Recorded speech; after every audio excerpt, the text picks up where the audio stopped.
Live from New Delhi, you're watching DD India News Hour, India's voice to the world. I'm Amritpal Singh.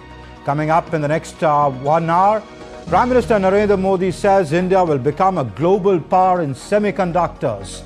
Lays the foundation stone of 3 mega semiconductor projects worth $1.79 billion US. India and Mauritius signed 4 agreements during President Draupadi Murmu's historic visit to Mauritius. 14 India-assisted development projects also launched. Nepal Prime Minister Pushpa Kamal Dahal wins the confidence vote with 157 members voting in his favor in the parliament. Vladimir Putin warns the West again, says Russia is ready to use nuclear weapons if the US sends troops to Ukraine. Asserts Russia would consider it a significant escalation of the conflict.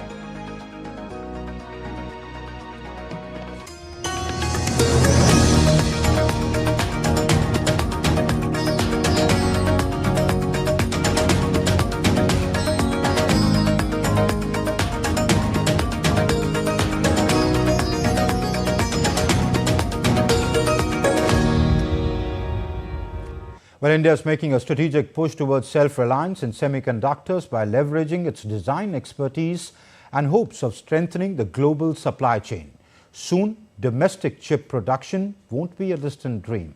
My colleague Jessica Taneja has more. With the inauguration of domestic semiconductor projects, India has strengthened its manufacturing value chain. This domestic microchip production will not only leverage the nation's robust software base and design expertise, but also significantly bolster the global supply chain. India has close to 50,000 plus engineers designing practically every complex chip in the world. This will become India's first commercial semiconductor fab or chip making factory. Chip manufacturing सिर्फ एक industry मात्र नहीं है, ये विकास का वो द्वार खोलती है जो असीम संभावनाओं से भरा हुआ है। इस सेक्टर से न सिर्फ भारत में रोजगार के नए अवसर बनने वाले हैं, बल्कि टेक्नोलॉजिकल एडवांसमेंट्स के क्षेत्र में भी बड़ी प्रगति होने वाली है। In order to reduce dependence on imports, significant infrastructure investments are being pumped in to build a complete domestic value chain for semiconductors. Factor this. In December 2021, the government announced a $10 billion package to incentivize manufacturing semiconductors in India. Last year in June, American semiconductor toolmaker Applied Materials invested $400 million to build engineering center in Bengaluru. US chipmaker Micron received 50% fiscal support from government to build a semiconductor facility. And now investments of more than $11.5 billion for semiconductor design, manufacturing and technology development are being poured in. With demand for semiconductors in India expected to reach $100 billion by next year, it's become a strategic industry of national importance.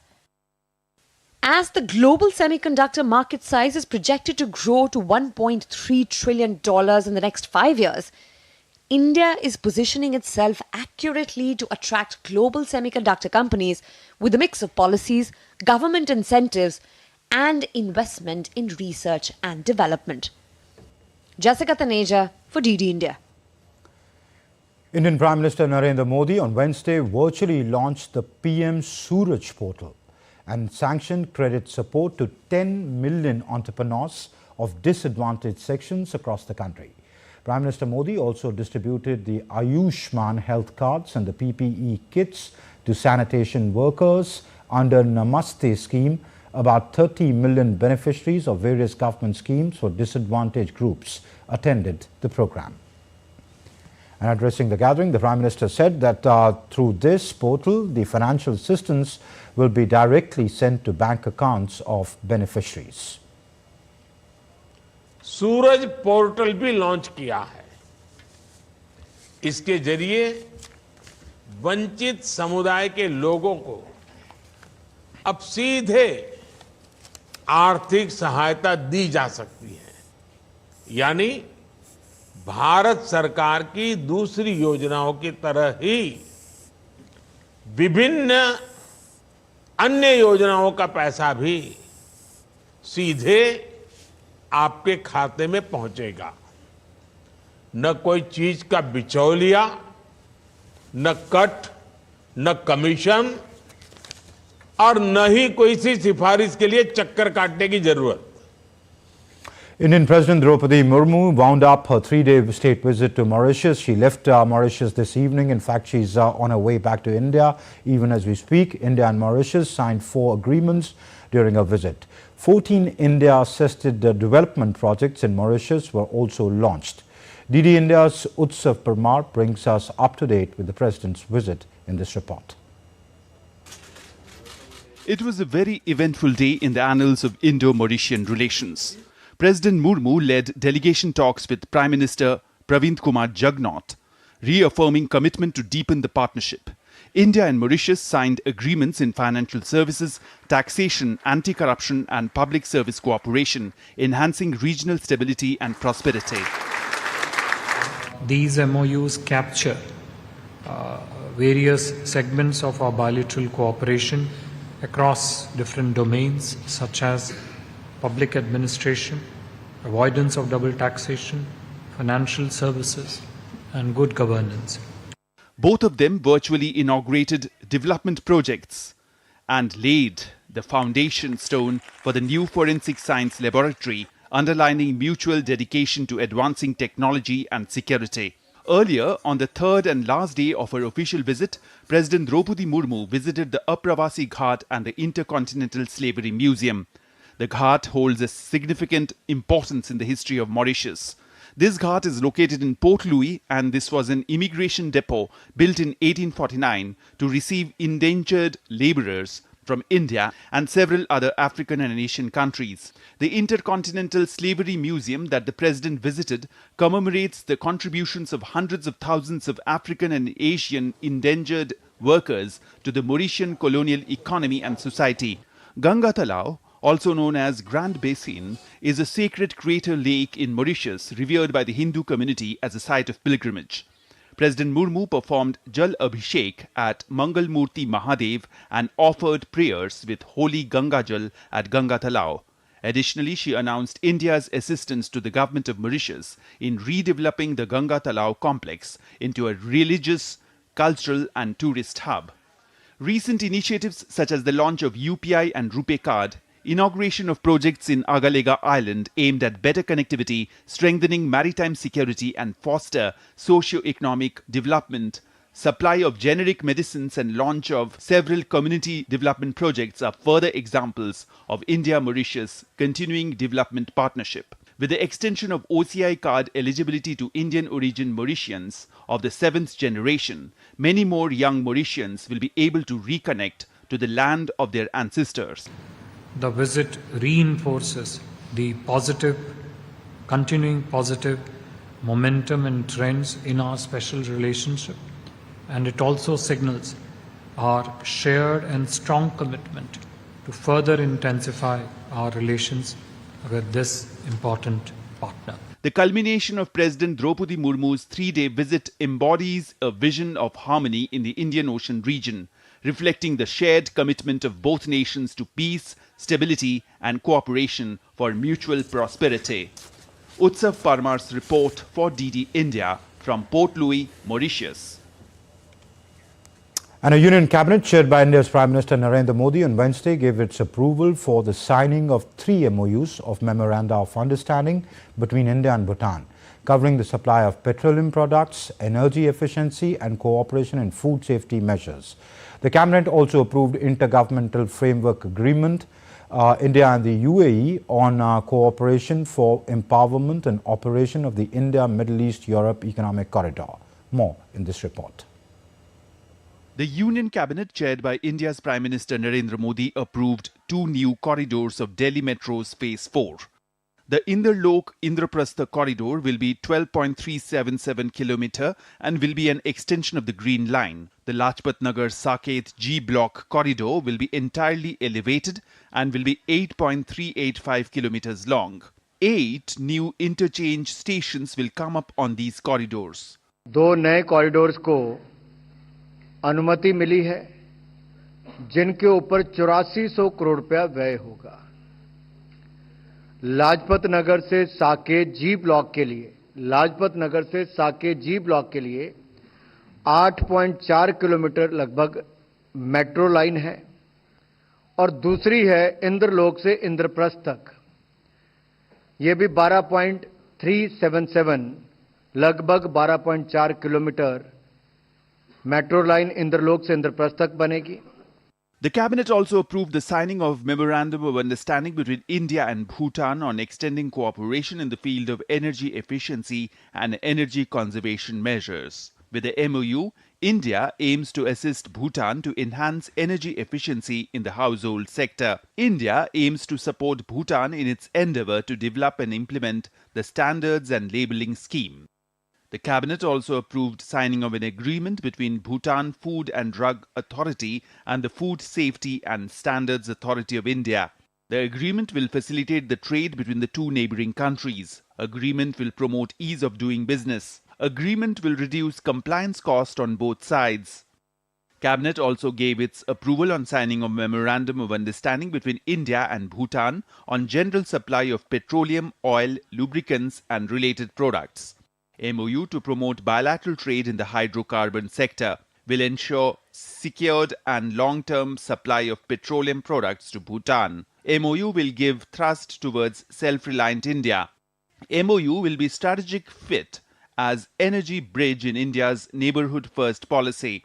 The Cabinet also approved intergovernmental framework agreement between India and UAE that was signed on 13th February 2024 on cooperation for the empowerment and operation of the India-Middle East-Europe Economic Corridor. IGFA aims to enhance bilateral relations. IGFA aims to strengthen relations between two countries in ports, maritime and logistics sectors. IGFA includes areas of cooperation with objective of exploring further potential of future joint investment and collaboration in respect of development of the IMEC. The agreement contains detailed framework for cooperation between the two countries. With Bureau Inputs, Amish Mahajan's report for DD India. Prime Minister of Bhutan, Shering Tobgay, will be on an official visit to India from tomorrow onwards till he'll be here till the 18th of this month at the invitation of Prime Minister Narendra Modi. This will be Prime Minister Tobgay's first overseas visit after assuming office in January this year. During the visit, the Prime Minister of Bhutan will call on Indian President Draupadi Murmu and will also hold bilateral talks with Prime Minister Narendra Modi. External Affairs Minister and other Indian dignitaries will call on the Prime Minister of Bhutan. The visit of the Bhutanese Prime Minister will provide an opportunity to the two sides to review partnership progress. And still to come on DD India News Hour, Russian President Vladimir Putin warns the West that Russia is technically ready for a nuclear war if US sends troops to Ukraine. Humanitarian aid from Morocco sent to Gaza via land route on Tuesday. And Nepalese Prime Minister Pushpa Kamal Dahal Prachanda secures the vote of confidence in the Nepalese parliament for the third time.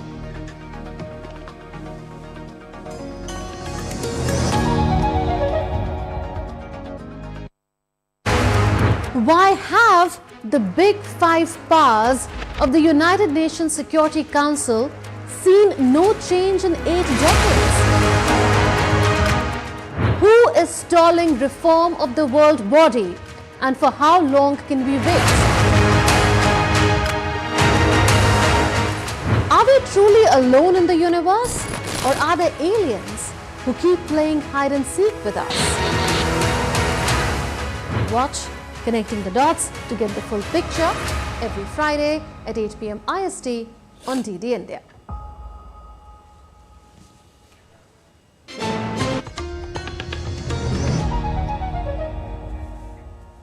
Welcome back. You're watching DD India News Hour. I'm Amritpal Singh.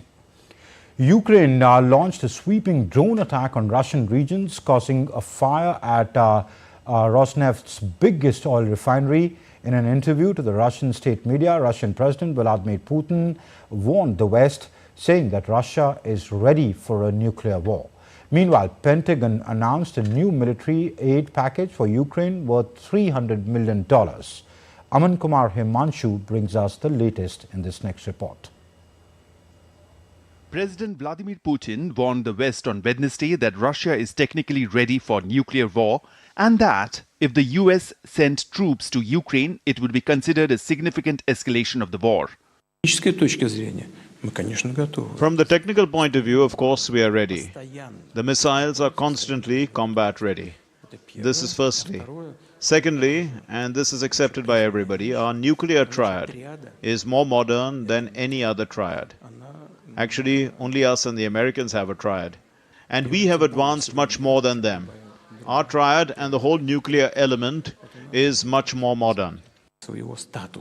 In an interview, Putin also claimed that he would send soldiers to the border with Finland after the Scandinavian country recently joined NATO. We generally had ideal relations with Finland, simply ideal. We did not have a single claim against each other, especially territorial ones. But nevertheless, it's up to them to decide. That's what they decided. We didn't have troops there. Now, they will be there. There were no systems of destruction there. Now, they will appear. On Wednesday, Ukraine launched a sweeping drone attack on Russian regions, causing a fire at Rosneft's biggest oil refinery. President Putin called this an attempt to disrupt Russia's presidential election. The main goal, I have no doubt about it, is to, if not disrupt the presidential elections in Russia, then at least somehow interfere with the normal process of expressing the will of citizens. Cracks within the North Atlantic Treaty Organization NATO appear to be widening. Members of the US-led military alliance are engaged in a public tug-of-war ever since French President Emmanuel Macron said that the possibility of sending Western troops to Ukraine cannot be ruled out. Since the escalation of the Ukraine crisis, the United States and other Western countries have sought to support Ukraine with funding, personnel training, weapons and equipment. The United States announced a new military aid package for Ukraine worth $300 million. And European Union countries are close to a deal on a military aid fund for Ukraine that would pave the way for an injection of $5.46 billion. The West is grappling with how to support Kiev against Russia, which now controls almost 1/5 of Ukrainian territory and is rearming much faster than the West and Ukraine. With Bureau Inputs, Aman Kumar Himanshu's report for DD India. Humanitarian aid from Morocco was sent to Gaza via a land route on Tuesday. This is the first time that Israel's Kerem Shalom border crossing has been used for the aid in 5 months of the conflict. A shipment of 40 tons of aid was shipped by air to Israel before it was loaded at the crossing onto trucks operated by the Palestinian Red Crescent. US President Joe Biden won enough delegates on Tuesday to secure the Democratic Party's nomination, paving the way for a rematch with former President Donald Trump, who also won the Washington primary for his own party, marking the first presidential election rematch in nearly 70 years. US President Joe Biden and his predecessor Donald Trump have both passed the delegate thresholds to clinch their party's nominations. They each won several states in primary elections on Tuesday to propel them over the finish line. Trump said it was a great honor after securing his party's nomination, kicking off the first US presidential election rematch in nearly 70 years, facing Democratic Party candidate Joe Biden. This has been a tremendous week for our movement. We won big on Super Tuesday. They call it Super Tuesday for a reason. We won big. And now we're just days away from officially clinching the Republican nomination for President of the United States of America. With his win in the Georgia primary, Biden has cleared the 1,968 delegate mark out of 3,934 total to lock in this year's Democratic nomination and will represent the party on the crunch November ballot.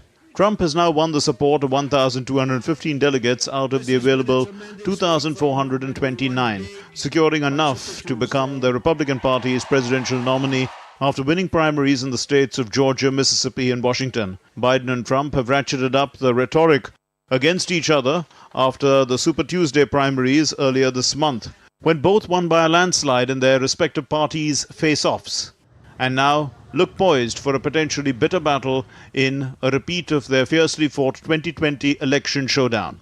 The U.S. presidential primaries, extending through June, precede the Republican National Convention in July, where the party's nominees for president and vice president are officially selected by delegates, followed by the Democratic National Convention in August, leading up to the pivotal 2024 election day on November 5.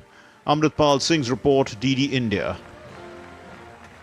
And in Nepal, Prime Minister Pushpakamal Dahal Prachanda secured a vote of confidence in the Nepalese parliament for the third time. Prime Minister Dahal won 157 votes in his favor, while 110 lawmakers stood against the vote of confidence. One of the lawmakers in the Nepalese federal parliament abstained. A total of 268 votes were cast in Wednesday's vote of confidence tabled by Prime Minister Dahal. There are 275 members in the House of Representatives of Nepal. The Prime Minister needed 138 votes to win the trust vote due to discontent in governance, differences in power sharing and several other reasons. Basically, political instability. The alliance between the Nepalese Congress and the CPN Maoist Centre broke, and a new alliance was forged by Prachanda with KP Sharma Oli-led CPNU-ML. And three other parties, that is Rashtriya Swatantrata Party, Janta Samajwadi Party and the Unified Socialist Party. Okay, talking about Turkey and Iraq now. Turkey and Iraq are due to hold talks in Baghdad on Thursday amid strained ties over security and energy issues. The talks also come as the government in Baghdad signals negotiations about the withdrawal of US-led coalition forces in Iraq that are likely to continue past the US election in November. Washington and Baghdad began talks about pulling out American troops from Iraq after US forces came under a series of attacks in the country from the Shia Muslim armed groups, following Israel's military operation being launched in Gaza. And DD India's Ori Barrett joins us for more on that from Baghdad. Hi, Ori. Okay, Ori, I can see you now. Hi, Ori. Good to see you. Ori, tell us, what are these talks between Ankara and Baghdad expected to focus on, and why have we seen a strain in the ties in the past?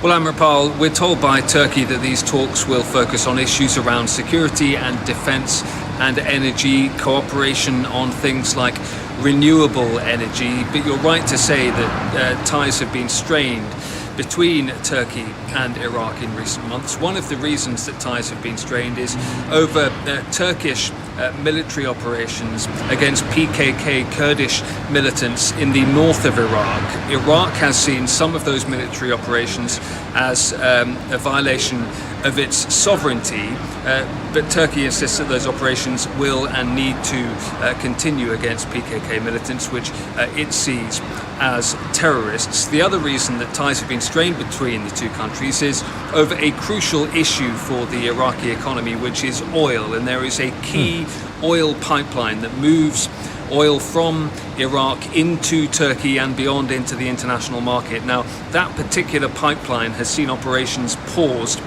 because of a row between the two countries, and that will clearly be a focus of discussions here in Baghdad as well. We know also that renewable energy is going to be on the agenda, but as I say, oil is absolutely critical for the Iraqi economy, which during a period of stability over the last year or so has started to fare quite well. We've seen, for example, increasing exports of oil to countries like India. Iraq and Russia have been locked in something of a battle to become and to be India's main crude oil supplier. So all of these issues are very important to the Iraqis, but clearly also to Turkey, some of the issues that are going to be discussed here in Baghdad, and that's why they are sending what they say is a very high-level delegation here indeed. The Foreign Minister of Turkey, the Defense Minister of Turkey, and one of Turkey's top intelligence chiefs as well, coming here for these discussions. Do you see some kind of common ground between the two sides? Because as you clearly say that they don't see eye to eye on a lot of issues.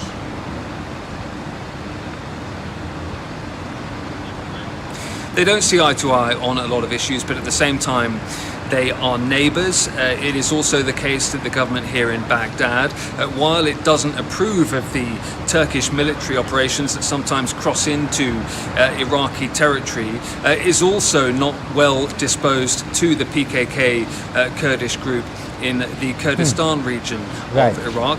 There is also a willingness to cooperate on things like renewable energy and to try and get that oil pipeline moving if possible, supplying oil through Iraq into Turkey via that key route. So there are absolutely areas on which the two sides can see eye to eye, despite all of those reasons that ties have been difficult at times. All right, Ollie Barrett, take care of yourself. Thank you very much for joining us from Baghdad for the moment and giving us perspective on that story.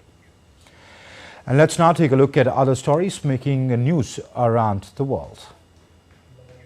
The search for missing Taiwanese nationals entered its third day on Wednesday after a passenger boat carrying 35 people capsized in the waters of Indonesia near capital Jakarta days earlier.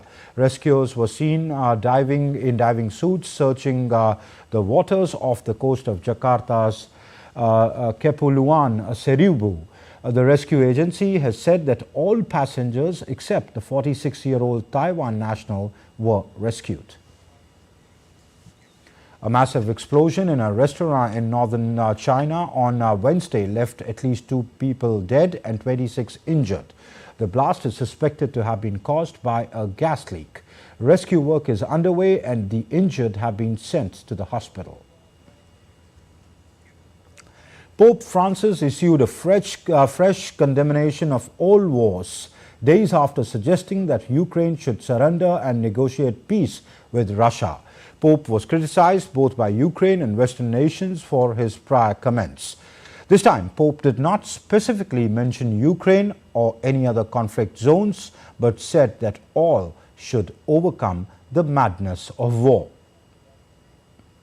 Spanish police have arrested 6 suspects in robberies of the Madrid homes of 8 wealthy individuals, including top soccer players Radamel Falcao and Rodrigo Goes. 5 men and a woman were detained and police seized 10 watches, jewelry, 3,300 euros in cash and 2 air pistols.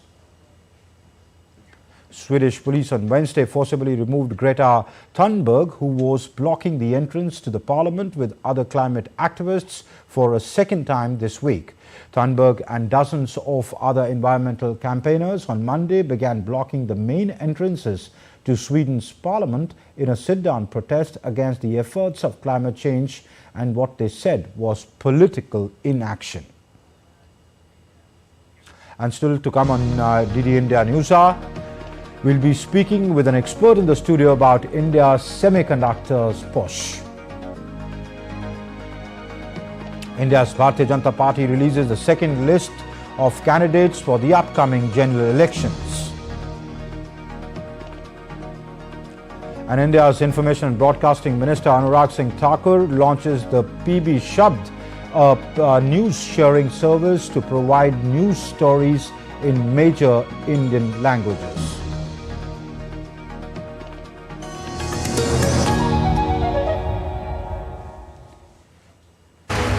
Why have the big 5 powers of the United Nations Security Council seen no change in 8 decades?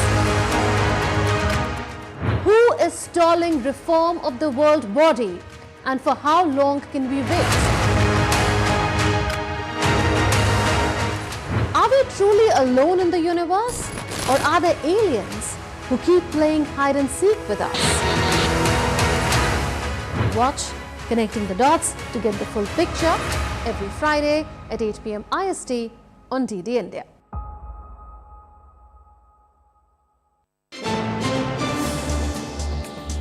Voice of a rising aspirational world.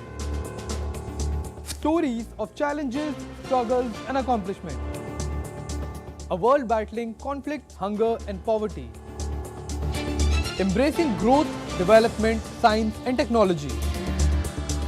A voice of progress, a voice of unity. Watch Voice of the Global South with me, Akshay Dongre, only on DD India.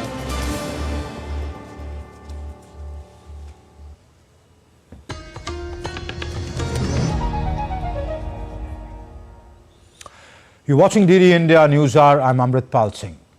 Prime Minister Narendra Modi says that India will become a global power in semiconductors. He lays the foundation stone of 3 mega semiconductor projects worth $1.79 billion. India and Mauritius signed 4 agreements during President Draupadi Murmu's historic visit to Mauritius. 14 India-assisted development projects also launched. Nepalese Prime Minister Pushpa Kamal Daha wins the confidence vote with 157 members voting in his favour in the Nepalese Parliament today.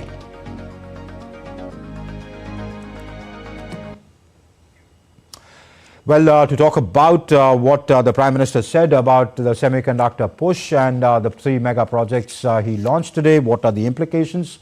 To talk about that, I'm joined by Anshuman Tripathi. He's the member of the National Security Advisory Board. Thank you, Mr. Tripathi, for joining us. My opening question, for the layman, why are semiconductors so important? Well, thanks, Amritpal, for having me on your show.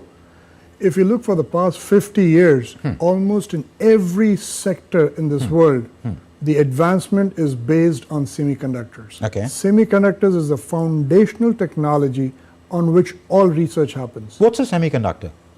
Semiconductor is a small chip which has a transistor inside. Okay. And if I have to give you on the sizing perspective, if you split a 1 meter rod into 100 crore pieces, one piece is 1 nanometer thick. And the present technology, the chips have wires which are about 3 nanometers thick. Okay. And a human hair is 700,000 in thickness in terms of nanometers. Yes.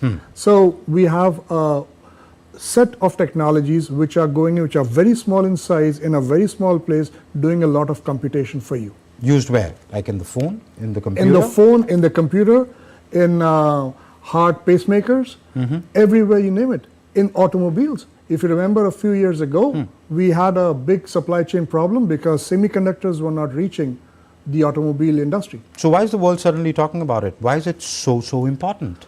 Well, the advancement usually gets a center where it is made. Today, Taiwan is one of the main manufacturers of semiconductors. And Taiwan, as you know, is in a geopolitical storm thanks to our friendly neighbor in the east. So everybody right now has started to look at technology in ways that we can do it internally in their own countries. Europe has got its own CHIPS Act, United States has its own CHIPS Act, and India, as the Honorable Prime Minister has guided us, we are looking at an Atmanirbhar Bharat in semiconductors. Okay, Viksit Bharat in semiconductors. Where do we stand today? Give us very honestly and frankly our position in semiconductors. What do we produce? Where do we stand in terms of self-reliance, in the global perspective? I am so happy you asked me this today, because today itself the Honorable Prime Minister, the Honorable Ministers and Minister of State, everybody is overjoyed, and I'm proud to report that we have now announced the Tata Power Chip Semiconductor Manufacturing Corporation's project in Gujarat to make chips from 110 nanometers to 28 nanometers. Okay. And in the past, we've had the semiconductor chip lab in Mohali, which has traditionally been our bread and butter for semiconductors. The Mohali fab makes a 180 nanometer chip, which I'm proud to report not many in the world make. We have made chips which have gone to Mars, which have gone to the moon and are circling the space. So ISRO's chips used to come from Semiconductor Complex Mohali, and it's a proud jewel in India's cap. Okay. Do we have the technological expertise? Do we have the right policies in place? Do we have the right kind of investments required for such advanced, processing, designing of semiconductor chips, etc., in our country as of date? Absolutely. I think under the able leadership of our Honorable Prime Minister, we have a very solid foundation in place. We have actually divided our activities into two parts. One is the chip design part and one is chip fabrication part. And the chip design part, India has always been a major leader in the world. If you look at any design house anywhere in the world, I can proudly say the majority of engineers working there are of Indians or of Indian origin. No, I'm talking about India. They may be working in design abroad in designing of chips, but in India, my question essentially is, do we have the skilled manpower required for these advanced designs and working on advanced technologies when it comes to semiconductors? So up till a level, yes. And for the rest, in the case of Tata's, for example, we have partnered with the Taiwanese company PSMC, which shall provide the know-how and help us set up the fab in here. So we have used our set and also brought in people from outside. And that is why the proposal that were looked at were all with people who have got significant production experience in semiconductors. And those were the ones which are looked at, and this is the one which is approved. Okay. Of course, there's geopolitics at play. But what does India bring to the table? Why should the world come to you and set up plants here? Multiple points. First of all, we've got talent. The capacity of India, as I said, we've already got people working all over the world. We can have them work in-house. Secondly, the fab requires a lot of resources. Raw materials. A lot of those raw materials happen to be in India for multiple reasons. I'll give an example. Very interesting. Neon is one gas which is critical in making a chip. Neon is a byproduct in steel production, and India is the second largest steel producer. So by default, we make the most amount of neon. So similarly, in other areas also, we have a lot of critical materials which are in India, and therefore we provide a good watering hole for all these companies to come in and set up house. Okay. Why, Anshuman Tripathi, is India's focus on semiconductor manufacturing strategically important? Well, strategically it is important because, as I said, semiconductors is in everything. And from a strategic perspective, India has been self-reliant or Atmanirbhar for a very long time. We actually have the semiconductor complex making our strategic chips in the past. They were on a conservative and conventional semiconductors, not the leading edge, because for many of the strategic and space-based activities, we need something which is well proven. You don't want to send a chip in space and then realize, oh, I left a bug, let me send the squidgy guy or somebody to go fix it. That's not possible. So we have a very good base for taking care of semiconductors in the strategic sector in India. Okay. And how do we plug into the global, the semiconductor fabrication plant plug into the global value chain? In multiple ways. We are actually looking at working with other countries also in getting into the supply chain. For example, India and the US has the new emerging ISET program, the emerging critical and emerging technology program. So we are looking at collaborating with various countries to stay in the semiconductor supply chain for the long term. Okay.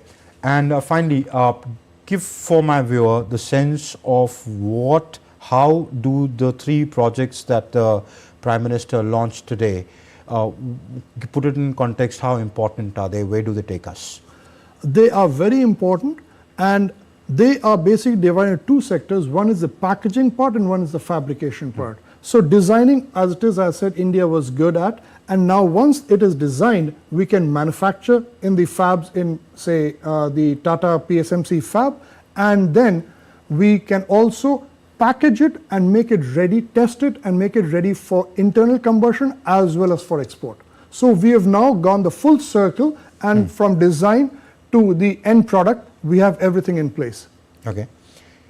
We are currently exporting 90% of our chip requirements from abroad, 90% to meet the domestic needs? Importing. Importing. Yes. Okay. Mainly from China, Hong Kong, probably some from Europe? A lot of places. A specific one I would not be able to name till you don't say what part of the supply chain, because a chip has components which are made all over the world. Some are designed in a specific country. Yeah, they go and then all over. That is why it is called all over the supply thrice, chain. So from a supply chain perspective, you have to tell me what part. Okay. So the but still, as of date, August 2023 data that I see on these papers in front of me, we to meet our domestic needs, about close to about 90%. What gives you confidence that we can change that, change India's share in the supply chain? I don't need to think about it. The visionary views and the support that our Honorable Prime Minister is giving us in this direction, the whole focus of the ministry and the whole team and the whole country, we are bound to make that happen. We are going to have a very strong, formidable future self-reliance in semiconductors. SCL Mohali was established in what, 70s? Absolutely. Why are we where we are if we had the thought process in place so back in time? We had other players also, but as technology advances fast, some of them became obsolete and they were obsolete. But now, the semiconductor complex was originally part of ISRO, and as I said, it has given us yeoman service over the years. We have chips which have gone to space. We have got chips which have gone to places where most fabs would only dream of sending their chips. Okay. To the young boys and girls that go to universities today, do they have a good future if they look at specializing or training themselves in this field? Absolutely. I mean, in terms of employment generation, creating value chains. Absolutely. I would say two parts. One, almost all the major semiconductor companies have an R&D center in India, which is one of their biggest R&D centers worldwide. So there's ample place of opportunity to actually get employment, and at the same time, when I was a young student coming out of college, I can tell you from my personal experience, the salaries in semiconductors are superior to the salaries in software. Okay, all right. So, Anshuman Tripathi, Member National Security Advisory Board, thank you very much for being on the show. Thank you. Thank you. And moving on, the Bharatiya Janata Party on Wednesday released the second list of its candidates for general elections 2024. Several big names, including Union Ministers Nitin Gadkari, Piyush Goyal, Anurag Singh Thakur, and former Haryana Chief Minister Mohanlal Khattar, featured on the second list of 72 candidates. The party announced candidates for 10 states, including Karnataka, Gujarat, and Maharashtra, in its second list. India's Home Minister and Minister of Cooperation Amit Shah inaugurated the new office building for the 3 multi-state cooperative societies in New Delhi on Wednesday. The multi-state cooperative societies include the Bharatiya Bij Sahakari Samiti Limited, the National Cooperative Organics Limited, and the National Cooperative Exports Limited. Emphasizing the objective of BBSSL, NCEL and NCOL, Amit Shah said that these cooperative societies will prove to be multidimensional in finding solutions to the country's problems. Amit Shah also underscored the progress these multi-state cooperative societies have made so far and said that the NCEL received 7,000 membership applications, NCOL received 5,000 and BBSSL has received around 16,000 applications, demonstrating significant progress. India's Information and Broadcasting Minister Anurag Singh Thakur launched the PB Shabd, that's Prasar Bharati shared audio visuals for broadcast and dissemination at an event at the National Media Centre in New Delhi. Prasar Bharati Shabd is a news sharing service from Prasar Bharati, Doordarshan News and Akashvani News, as well as updated news on AIR mobile app. The revamped websites of DD News, Akashvani News and News on Air app would provide users seamless experience and better user engagement. Speaking on the occasion, Minister Thakur said that today is a historic day for information and broadcasting sector of the country. आज देश का सूचना प्रसारण क्षेत्र एक बहुत ऐतिहासिक क्षण का साक्षी बनने जा रहा है। 3 अभिनव शुरुआत आज किए गए हैं। पीबी शब्द जो कि shared audio visual for broadcast and dissemination, जिसमें हमारे स्टिंगर्स के माध्यम से आपको ऑडियो विजुअल कंटेंट मिलेगा। इसके अलावा हमने डीडी न्यूज़, आकाशवाणी न्यूज़ की वेबसाइट्स को रिवैम्प किया है और न्यूज़ ऑन एयर ऐप को भी हमने रिवैम्प करके आपके सामने आज समर्पित किया। And let's now take a look at other stories making news. Weather in most of India is likely to be affected by 2 western disturbances that are expected to bring rainfall, snowfall and hailstorms in certain places as per the Meteorological Department or the IMD's weather bulletin. IMD predicted light to moderate rainfall and snowfall accompanied by thunderstorms, hailstorm and lightning over Jammu and Kashmir, Himachal Pradesh, Ladakh and Uttarakhand on Wednesday. 2 people, including a lawyer, were killed in India's eastern city Patna, and 6 others sustained burn injuries after a transformer installed on the premises of Patna Civil Court exploded on Wednesday. The sudden blaze, which reportedly stemmed from an overloaded transformer, quickly engulfed the vicinity, injuring people at the incident spot. The global CEO of DHL Express, John Pearson, on Wednesday said that India is poised for logistics success and good market for them. He also highlighted the national logistics policy of the power of globalization to reshape the world and foster opportunities for individuals, businesses and nations to flourish. The Securities and Exchange Board of India, or the SEBI, and the National Institute of Securities Markets organized the 5th research conclave in Mumbai on Wednesday. SEBI Chairman Madhabi Puri Buch expressed confidence in the conclave that the government of India's bonds will become part of global indices and result in large investments in the country.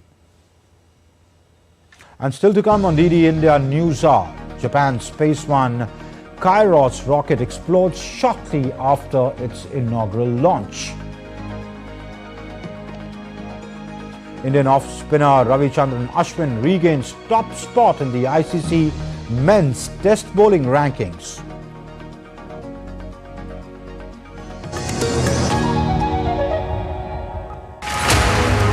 Why have the big 5 powers of the United Nations Security Council seen no change in 8 decades? Who is stalling reform of the world body, and for how long can we wait? Are we truly alone in the universe, or are there aliens who keep playing hide and seek with us? Watch Connecting the Dots to get the full picture every Friday at 8 p.m. IST on DD India.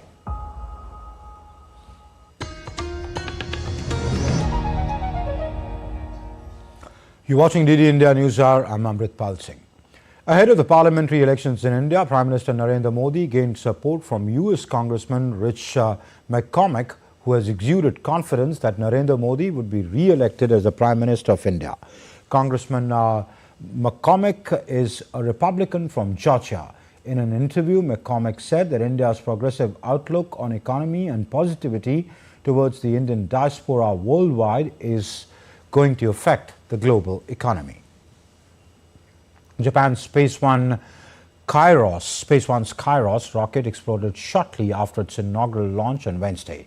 The 18-meter four-stage solid-fuel rocket exploded seconds after lifting off from its launch pad on the tip of mountainous Kii Peninsula in western Japan. The explosion left behind a large smoke and a fire near the launch pad on the tip of Kii Peninsula of western Japan. The Tokyo-based startup Space One was aiming to become the first private Japanese firm to put a satellite into orbit. The president of the Japanese firm has stressed that the rocket explosion cause is under investigation. Approximately 5 seconds after liftoff, measures were taken to suspend the flight. A task force has been set up and the cause is under investigation. We can confirm that the fragments of the rocket body fell within the bounds of Spaceport Key and that the fire has already been extinguished. We understand that there has been no damage to the third parties nor any injuries to Space One personnel. 5 Films for Freedom, the world's widest-reaching LGBTQIA+ digital campaign, returns on 13th of March, marking a decade of celebrating diverse stories from across the globe. This year, the campaign brings 5 compelling new films from Philippines, India, Spain, the United Kingdom and the United States of America. British Council's UK International Organization for Cultural Relations and Educational Opportunities are presenting this year's lineup of short films. Our correspondent talked with Alison Barrett, the Director of India British Council, regarding the initiative. Joining me is Alison Barrett, Director India British Council, and to talk about the 5 Films for Freedom. Ma'am, how it is different and what can you tell us more about this initiative? So at the British Council, we believe that love has no boundaries, and every year we celebrate the LGBTQI+ community by launching a competition called 5 Films for Freedom. This celebrates the expressiveness and creativity of the community and helps us stand in solidarity with them. This year we have 5 films from Spain, from the Philippines, from the UK, from the US, and 1 winner from India. So we're very excited about that. This year, I mean, you guys have been doing it for the last 10 years, but what is the special thing this year that you guys are doing? So this year it's the 10th anniversary celebration. So far the films have reached over 23 million people around the world, and we're really excited that in India this year we're screening the films in 10 cities across the country, working with 12 partners, and we hope that we can make the films go viral and perhaps even double that 23 million. Let's see. Also wanted to know, British Council is playing a pivotal role in pushing the India-UK relationship forward. How do you see both the countries coming together, let's say in the next 5 years or in the next decade or so? So the UK-India relationship is an incredibly special relationship. We're very proud of the work that we do with India across the realm of arts, culture, education and language. Over the next 5 years, working to the UK-India 2030 roadmap, we hope to really bring a deeper and more exciting range of activities and programs to India so that we can really help build greater knowledge and understanding between young people in both our countries. Much appreciated time. So that was Alison Barrett saying that India and UK have a deep relationship and their roadmap for 2030 is already in place. With Campus Sanjay Chana, this is Taposh Bhattacharya for DD India from Delhi. You're watching DD India News Hour. Time now for news from the world of sports. Indian off-spinner Ravichandran Ashwin regained the top spot in the ICC men's test bowling rankings after his stellar performance in his 100th test.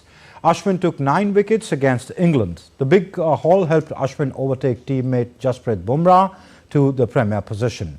Bumrah now shares the 2nd position with Australian seamer Josh Hazlewood. Indian captain Rohit Sharma, who smashed 100 in Dharamsala, rose 5 places to reach the 6th position, while Yashasvi Jaiswal moved up 2 places to reach the 8th position. The 17th season Indian Premier Cricket League IPL is just around the corner. Teams and players have begun their preparations, and they are already working on their respective home states. IPL, which is home to dreams and aspirations of many Indian players, has a legacy of its own. One such player is Delhi's leg spinner Prince Chaudhary, who was picked by IPL franchisee Punjab Kings for his base price $24,100 US. Prince spoke to DD India about his preparations and what it means to play in the cash-rich league. Sir पहले तो जब auction से 3 दिन पहले मैं बड़ौदा के लिए निकल गया था अपना टूर्नामेंट खेलने, तो मैं वहाँ पर था तो मेरे पापा मम्मी सबका कॉल आया था। वो कह रहे थे हम सो नहीं पा रहे 2 दिन से। तो मैंने कहा आप टेंशन ना लो, जो होना होगा अच्छा होगा। तो उन्होंने कहा कोई बात नहीं, तू 1 दिन के लिए घर आ जा। तो मैं 19th को घर आ गया था वापस सुबह ही, जिस दिन ऑक्शन था। अपने घर वालों के साथ गया, ऑक्शन देखा, और मैं वहाँ पे बार बार चेक भी कर रहा था फ़ोन में कि मेरा नाम आया, अभी तक नहीं आया। बट जब एक्सेलरेशन राउंड स्टार्ट हुआ शाम के 6:30-7 बजे, तब जाके मेरा नाम आया था और पंजाब ने मेरे लिए दाव किया था, तो बहुत अच्छा लगा। Spanish club Atletico Madrid will host Italians Inter Milan in the Champions League last 16-second leg on Wednesday, having lost a close opener in Milan 1-0. 6 teams have already sealed their place in the quarters, and all eyes are now set on tonight's action. Inter Milan hit the training ground for the last time ahead of their second last 16 tie against Atletico Madrid.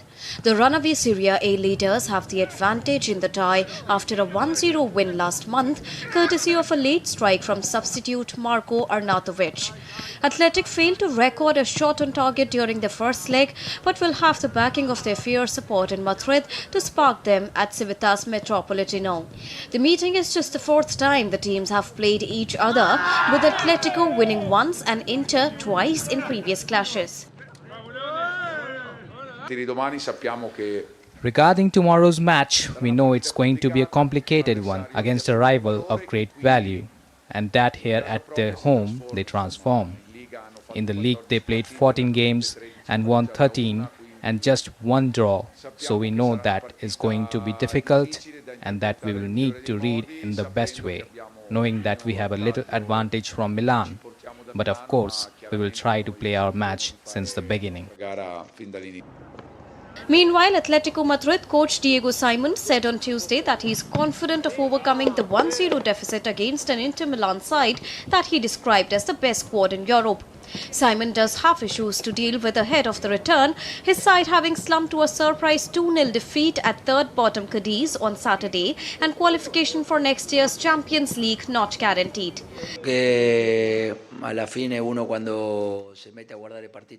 I think watching games from the past, it's not entirely right. At the end, what will count is what's going to happen tomorrow. Tomorrow when the match starts, it's a new one. They lead 1-0. The difference is not big, but it is an important one. They are a squad that with no doubts are the best in Europe at this moment. But we have a good team and I trust a lot in my players. We will play a great match. Atletico enter Wednesday's Champions League clash with Inter, having failed to progress from any of their last 3 knockout ties after losing the first leg.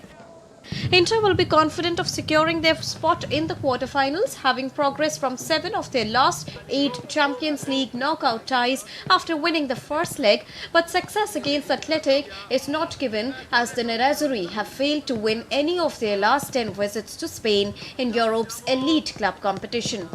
Sports Desk, DD India. And that's all in this edition of DD India News Hour, but do let us know your thoughts on the news of the day. You can connect with us on Facebook, X, which is formerly known as Twitter, and Instagram. We'll be back with more news as it breaks here on DD India. I'm Amritpal Singh, and from all my team here in Delhi, thanks for watching DD India News Hour. Bye-bye.